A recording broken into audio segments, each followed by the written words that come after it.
Hiya, good to see you back. Thanks for watching. I'm out and about at St Aidans as usual, seeing what I can see. This is a two-part video. First part's from Fairburn the other day when I shot some video of some swans, cygnets, shell ducks, their chicks, and a little egret fishing. And the second part will be whatever I capture today at St Aidans. Stay till the end to see if I get any footage or images of the infamous little owl that lives at St Aidans.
there's so much life around at the moment on the water here and at Fairburn, and so much new life, with many waterfowl having lots of chicks swimming around behind them. It's gorgeous, I love it. New life. New life, it gives you hope.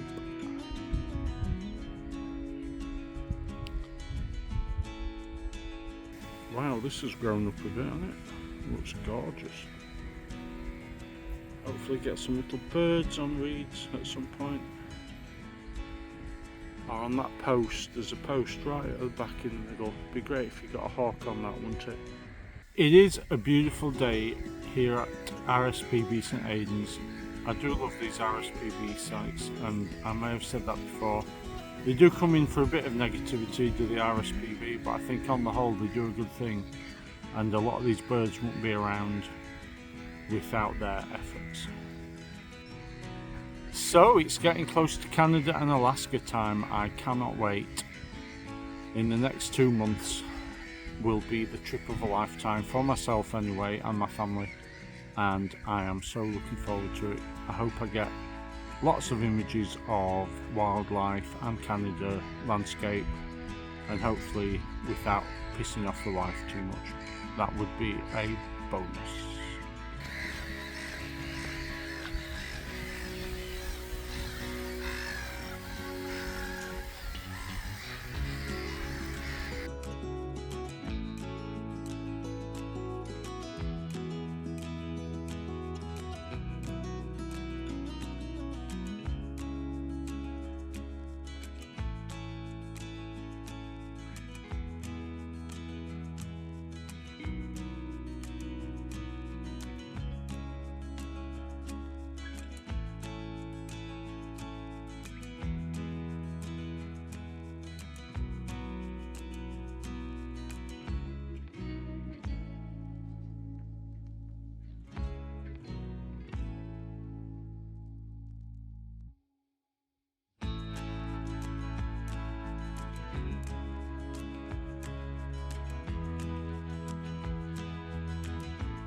There's a log pile, there's a sleeper pile from the other end that the little owl quite often lives and sleeps on. But he seemed to be getting some grief from a couple of pigeons today, so he was a bit more out of the sleeper pile and a bit easier to photograph. The pigeons have left him alone now, he seems alright. Gorgeous little birdie. What a cute bird. So I hope you enjoyed both those little videos, and if you want to see a video of great crested grebes hunting for fish for their chick, then watch this.